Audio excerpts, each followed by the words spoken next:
嗨，大家好，我是躺平叔，今天是2020年8月15号，这一期咱们继续聊聊伊朗，聊聊中东，聊聊波斯局势今天是美国和以色列对伊朗进行混合治疗的第169天，同时也是哈梅内伊悟道成仙的第169天，也是穆吉塔巴音信全无，人间蒸发的第169天。这个伊朗最高领袖顾问穆赫贝尔，他前2天他说如果伊朗提出的条件得不到满足，最高领袖已明确做出战略决策，将采取升级冲突的方式予以回应。也就是说，现在不是你特朗普和以色列打不打伊朗的问题，是伊朗要打以色列和美国的问题人家要升级冲突，对吧？这个也就是说，主动权要掌握在伊朗手上，不是跟着你美国后面来应付。你看这朗子人家这叫什么？你也不能说叫破罐子破摔这3天不打叫上房揭瓦。特朗普现在学司马懿已经成了缩头乌龟，那这个朗子的气焰就上来了，对吧？敌进我退嘛，敌疲我追但是特朗普还是发表了一些讲话，但是这些讲话让人感觉特朗普好像精神状态有问题特朗普说什么呢？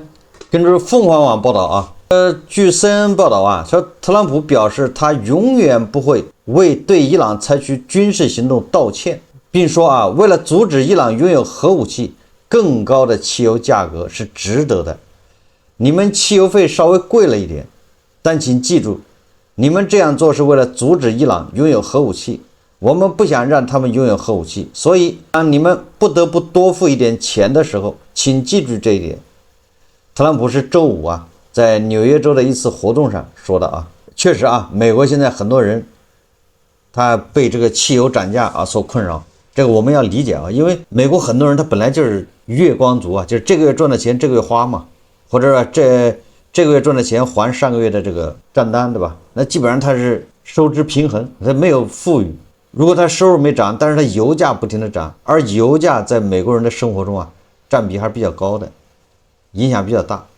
不像我们我们的油涨价我们可以马上就不用，你可以对吧采取其他的出行方式，但是在美国它不行，你就必须开车。所以说这个它油价上涨对美国人影响是非常大的。特朗普他就说了他说打击这个伊朗是为了让伊朗没有核武器，那打击了伊朗导致这油价上涨，那你们美国人加油的时候你多加了钱多花了钱，你们要想到为了伊朗没有核武器，这是值得的。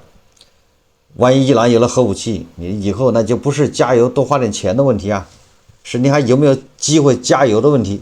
所以特朗普说打击伊朗的决定是无比正确。油价现在4美元，没关系，我的意思是我永远不会道歉，我做了正确的事。他这个我看美国汽车协会公布的全国普通汽油平均价格每加仑是 4.07 美元，和1年前比也没涨多少嘛，涨了大概1年前是 3.16 美元，那就涨了90美分，也不到1美元。请记住，我们面对的是一个确确实实世界头号恐怖主义支持国，我们绝不能让他们拥有核武器。关键特朗普还说什么呢？他说在结束对伊朗的战争后他将宣布霍尔木兹海峡为美国领土。我将很快宣布霍尔木兹海峡为美国领土。这个怎么说呢正常人一听这就是胡言乱语，但是这也符合特朗普的人设因为特朗普他不是宣布格陵兰岛要并入美国吗？他还宣布加拿大对吧要成为美国的第51个州，这对吧？他对自己人都这样，那对朗子说这样的话很正常就是这也不算什么语不惊人死不休这都属于特朗普的正常操作正常的语言范围之内。但是正常人一听觉得这个特朗普你这完全就是胡说八道。所以这个朗子一听这马上就火冒三丈伊朗外交部副部长加里巴巴迪说他说特朗普表示在伊朗战败后，他很快将宣布霍尔木兹海峡为美国领土。霍尔木兹海峡无法通过一条推文、一艘航母，也无法通过一项行政命令或一次竞选演讲来控制。伊朗既不惧怕威胁，也不被力量的展示所吓倒。请美国接受现实，到目前为止，你们已经遭受了严重的战略失败。霍尔木兹海峡是，现在是啊，以前是啊，现在是，未来也将是，永远是伊朗的。那这个伊朗人说的也不对嘛？霍尔木兹海峡怎么是伊朗的呢？那阿曼呢？所以这个毛拉啊，这确实，人特朗普不着调，对不对？满嘴跑火车，这毛拉也满嘴跑火车，这俩人是叫什么？棋逢对手，将遇良才。该海峡的开放和关闭将完全由伊朗决定。只要你们拒绝接受失败的现实，并放弃你们的幻想，伊朗将继续执行封锁。哎，伊朗说封锁啊，那美国人也说了，我们也封锁。哎，你看啊，这玩意儿这完全是针尖对麦芒啊。首先是啊，这个贝森特他说啊，说美国预计将在下周宣布针对伊朗采取的前所未有的经济措施，加大力度迫使伊朗投降。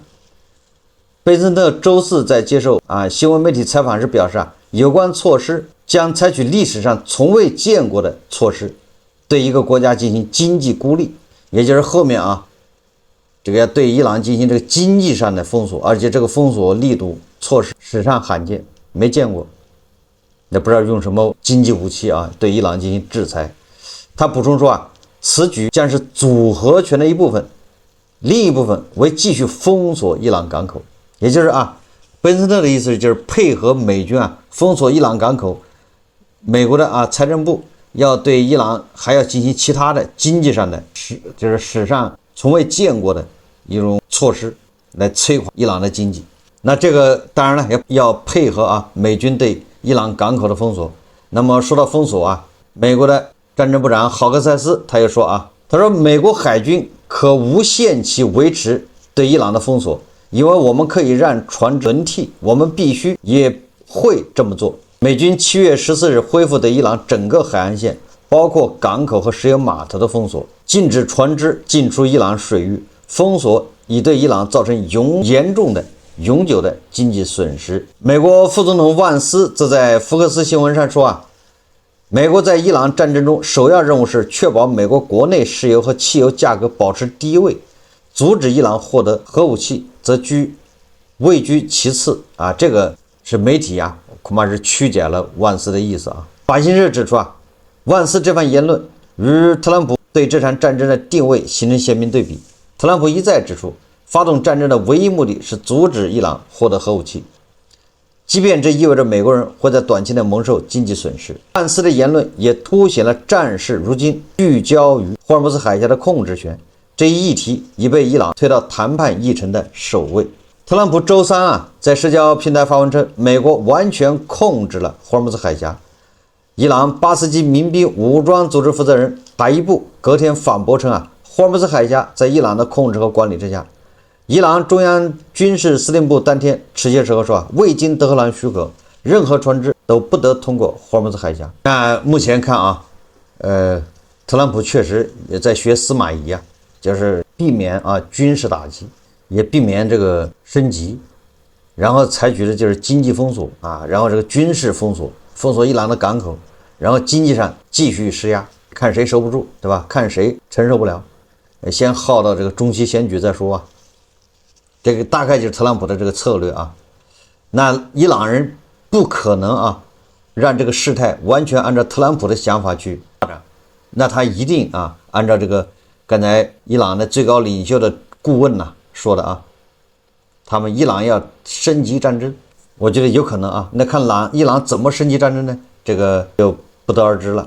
美国的能源部长艾特他对记者说他说大量的油轮关闭应答器后，在美军保护下秘密穿越霍尔木兹海峡，每天有1400万至1500万桶石油运出波斯湾，也就是至少7艘或者8艘大型的油轮关闭了应答器，在美军的保护下通过波斯湾。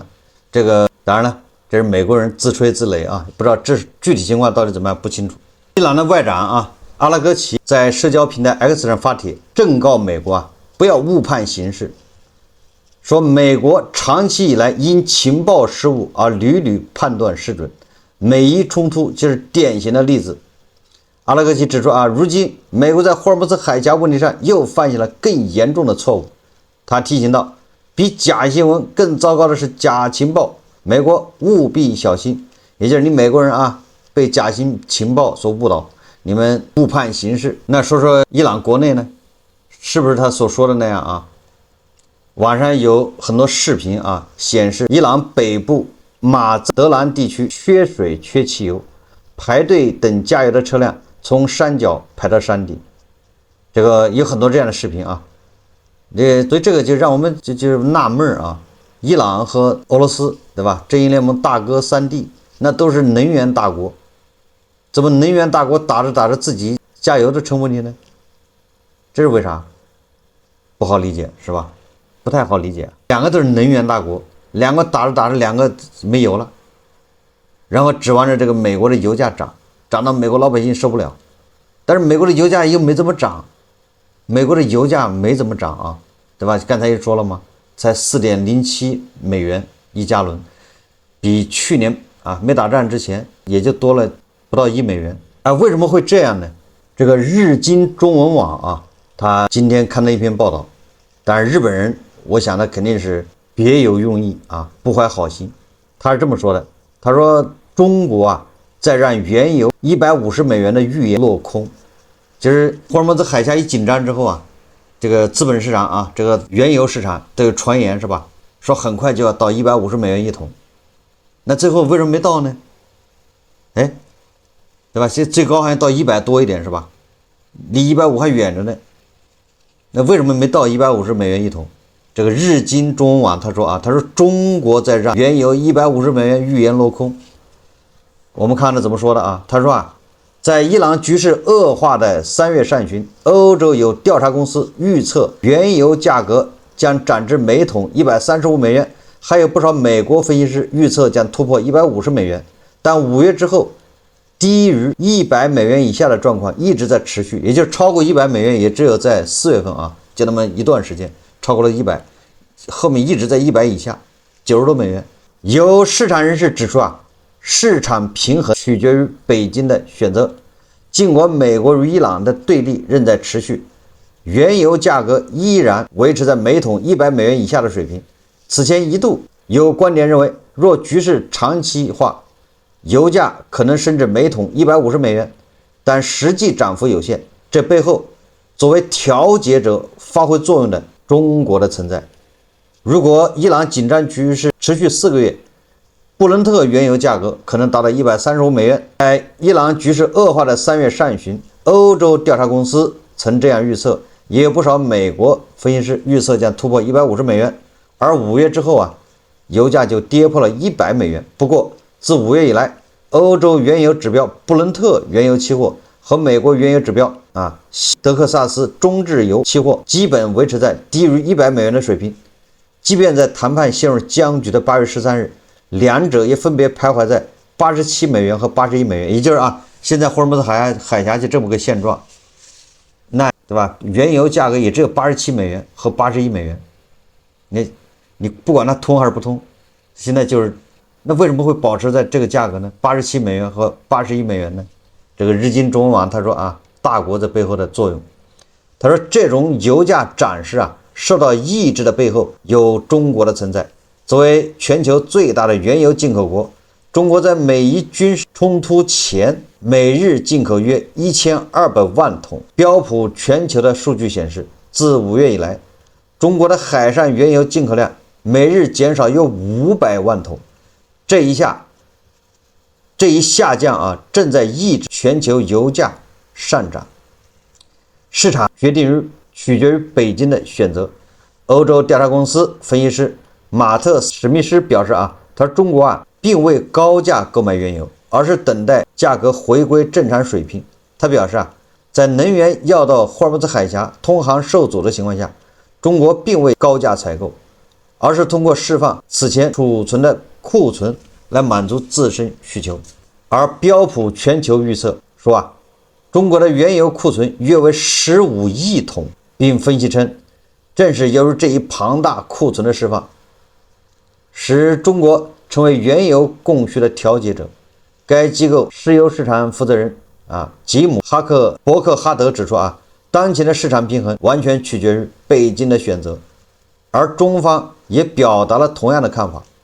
中国人民大学国际能源战略研究中心执行主任刘旭在《环球时报》上刊文说，强调称中国非但未恐慌性抢购，反而逆势将原油进口削减约40%，同时国内能源供应稳定，经济保持正增长。那么按照日经中文网的说法啊，在于那我们就是妥妥的压舱石，定海神针啊！而且咱们在红绿市场也是压舱石，石油市场那更是压舱石啊，这就不让它价格涨不起来。这是日经中文网说的啊，他说啊，这个当然了，国内外很多专家也这个观点，石油精炼产品持续短缺。目前原油价格未出现大幅上涨，但汽油、航空燃料以及化工原料、石脑油等石油产品面临供不应求。原因呢是什么呢？是提供建设备的炼油厂的产能在全球范围内出现短缺。那边乌克兰还在炸俄罗斯的炼油厂，对吧？问题在这儿，拥有全球最大炼油能力的中国仍在维持石油产品的出口管制，同时位于中东的炼油厂也受到海峡局势混乱的影响，出口困难状态曾持续。另外，乌克兰对俄罗斯炼油厂发动的攻击影响正在显现。三大原因啊，美国的炼油能力仅次于中国，目前炼油厂的开工率已达到96%。炼油厂所在的墨西哥湾沿岸正值飓风季节，炼油厂的运行可能受到影响。行业关注的焦点正从原油供需紧张逐渐转向石油精炼能力不足。昨天咱们节目也说了啊，这个目前原油的价格能控制，但是成品油现在在涨，成品油涨，对吧？主要跟炼油厂炼油能力下降有关。炼油能力下降，主要一个是沙特，对吧？中东那些国家的炼油能力炼了之后它不太好出来啊，霍尔木兹海峡被封锁。第二个呢，乌克兰持续不断的炸这个俄罗斯的炼油能力，导致本来俄罗斯它是汽油出口，对不对？柴油出口。结果他现在不仅出口不行，他还要进口，这不就造成很大的一个缺口了吗？这本来他是往国际市场卖这个汽油的，现在他不仅卖不了，他还从国际市场买汽油，你说这不就是添乱了吗？然后呢，然后谁呢？然后说大国啊，石油这个汽油出口是管控的，那这是日经中文网的观点。我觉得日经中文网这一说法，那不就是正义联盟的关系吗？现在正义联盟大哥三弟都盼着油价涨，都盼着油价涨到150一桶、200一桶，对吧？你油价一涨，那你美国他就受不了了。你油价一涨，俄罗斯他往出卖的油，这赚的就多了，多赚1倍的钱了。你油价一涨，那伊朗对不对？往出偷偷摸摸运点油或者怎么着的，那都你油价再涨的话，你涨到$300一桶，那用铁路运输它就合算了，是不是啊？你只要价格涨得够多，它铁路拿卡车给你运，它也来得及啊，它也核算呢，就这意思啊。那你说大国或者把库存释放出来，把油价给打下去了，那你这不是跟大哥三弟对着干吗？那你这不是对吧？大哥三弟正在跟美国对吧？这反帝呀，反霸权呐，结果你二哥在后面捣鬼，这合适吗？所以你这不就是挑拨二哥和大哥三弟之间的关系吗？是吧？大哥三弟就巴不得那个油价涨啊，结果你在这儿，你让大哥和三弟他们前功尽弃啊，三弟白挨揍了，是不是？三弟现在心心念念的想把霍尔木兹海峡控制在手上，结果他即便霍尔木兹海峡控制在手上有什么用呢？现在这个中东这个国家都在修管道啊，原油要通过管道，不走霍尔木兹海峡了。通过管道到地中海，直接到地中海啊，直插地中海，那离欧洲就更近了。然后通过这个管道到红海啊，通过管道直接到印度洋，到这个阿曼湾这边啊，阿拉伯海，直接就绕过啊霍尔木兹海峡。那你说你到底是搬三弟，还是你这不是给美帝递刀子吗？对吧？大哥和三弟在前面流血又流汗。合着你在背后，你让大哥和三弟又流泪伤心啊，这不合适吧？所以我认为啊，这肯定是日经中文他挑拨啊，他挑拨对吧？这正义联盟的关系不能不警惕啊。这胡一金老师看了之后，他不是对吧？嘚儿的起皮了，让胡一金老师情何以堪呢？我在以前就说过对吧？胡一金老师说让朗子拿这个霍尔木兹海峡武器化，要收费，是吧？我很久以前咱们就说的吧，这个在石油这一块啊，在油价这一块，不好意思啊，大国和美国是同一战线的，他俩人利益完全一致啊。有好多人说，哎呀，那美国就巴不得油价涨，那你美国的石油也多，它也出口，是不是？但是那你就搞错了啊。特朗普是最不希望油价涨，美国人也不希望油价涨，因为那原油价格一涨，是美国它是石油，它可以出口，但是它石油出口赚那点钱，和这个因为油价上涨导致美国人的损失，那就不值一提啊，对吧？你把这也搞明白啊。所以美国人是不希望油价涨。那作为石油进口国呢，对吧？80%石油要靠进口的国家，那你说他希望油价涨是吗？所以说这些胡锡进老师啊，和这些盘盘们呢，他基本上是没什么头脑。我们再看啊，这个朗子啊，怎么就把一手好牌给打得稀碎呢？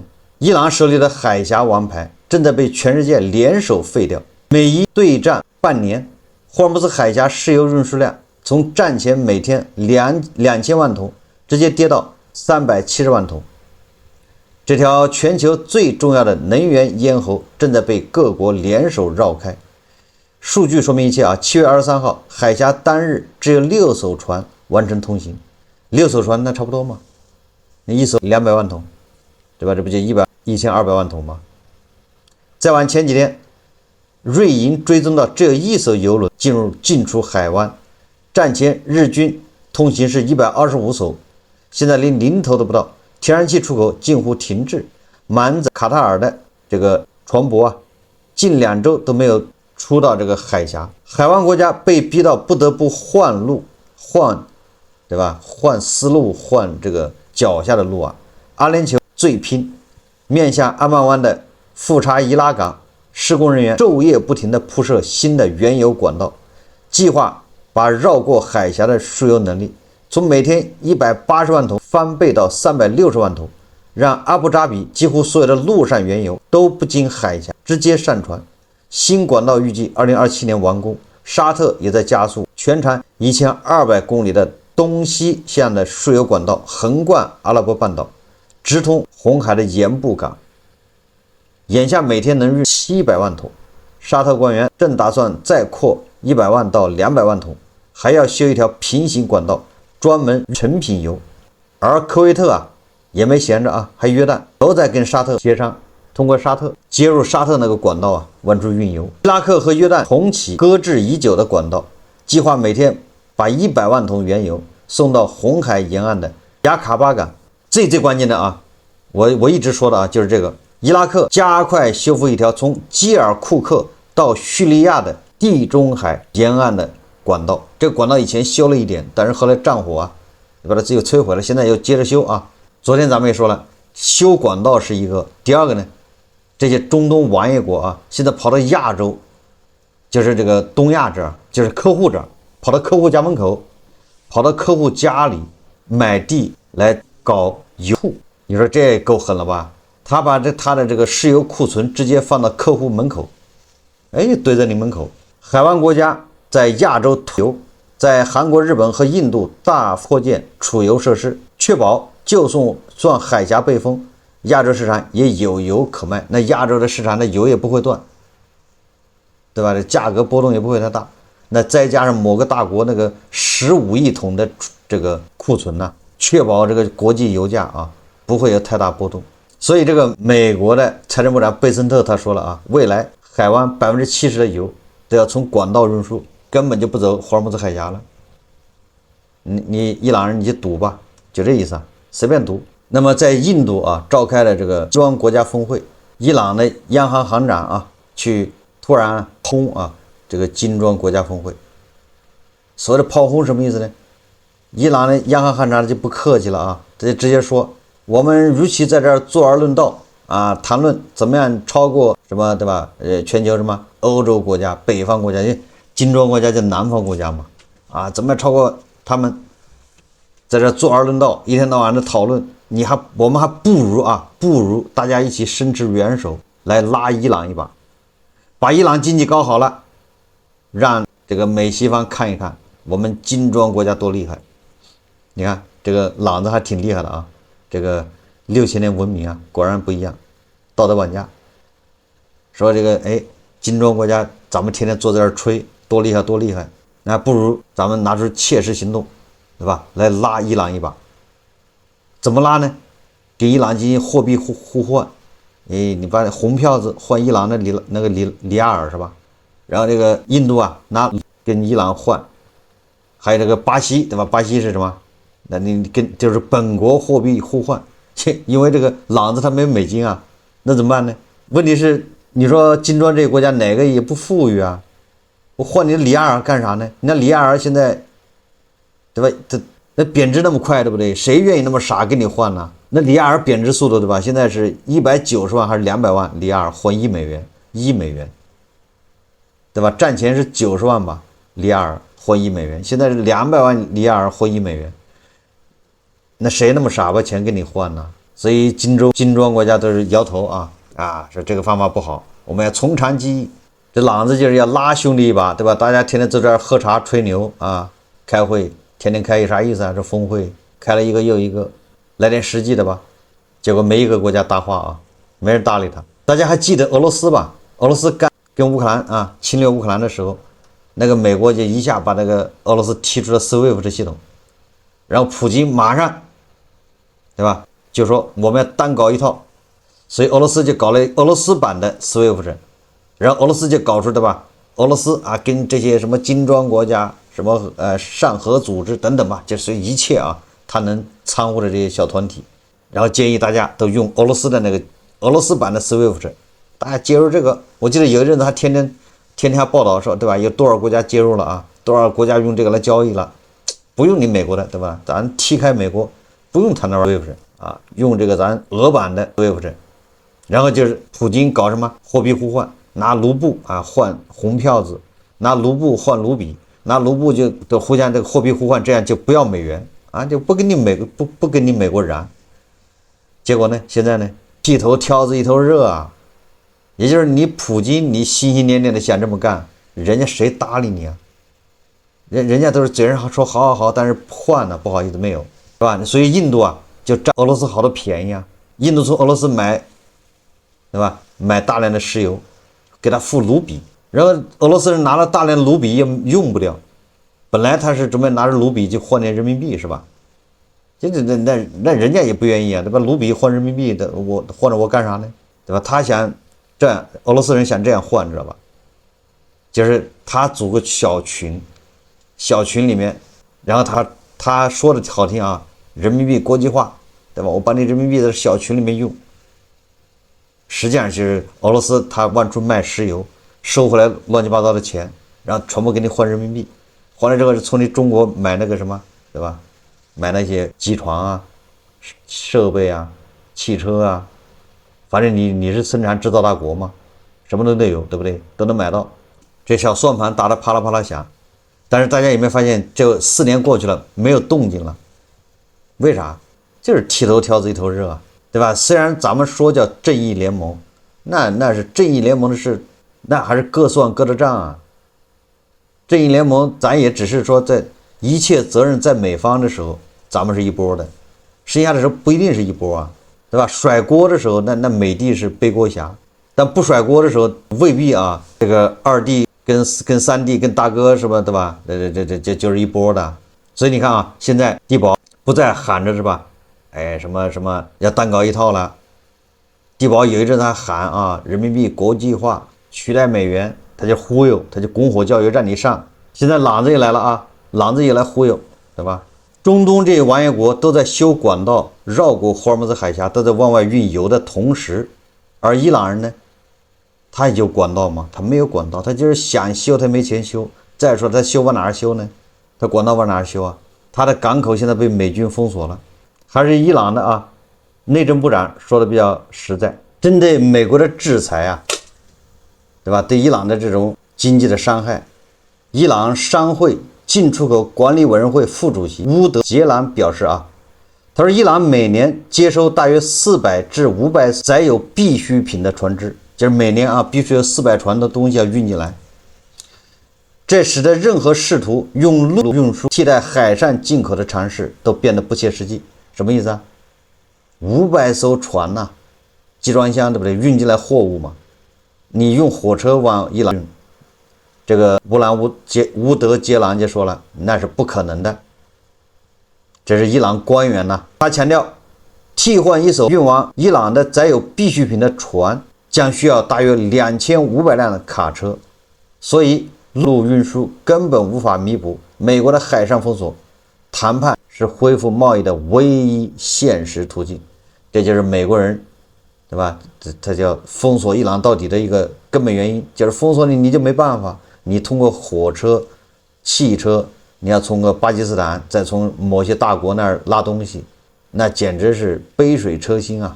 他说啊，调动如此数量的卡车，对我们来说完全不可想象。